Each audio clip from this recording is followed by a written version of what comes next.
Hello everyone. आज चाहिँ हामी अर्गनाइजेसन बिहेभियर भनेको के हो भन्ने कुरालाई डिस्कस गर्न गइरहेका छौँ। खासमा अर्गनाइजेसन बिहेभियर भनेको के हो त?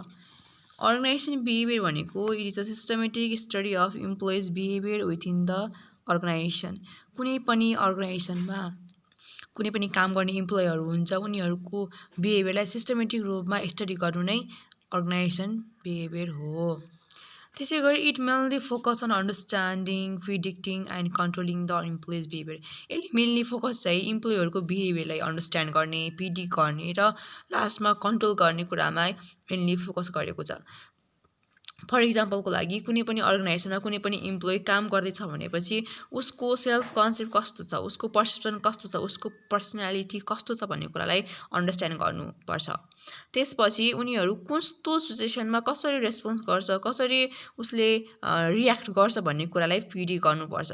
अनि त्यसपछि उनीहरूलाई कसरी कन्ट्रोल गर्ने, उनीहरूको बिहेभियर, उनीहरूको रेस्पोन्सको आधारमा, उनीहरूको पर्सनालिटीको आधारमा उनीहरूलाई कसरी कन्ट्रोल गर्न सकिन्छ भन्ने कुरालाई अर्गनाइजेसन बिहेभियरले मेनली फोकस गरेको छ।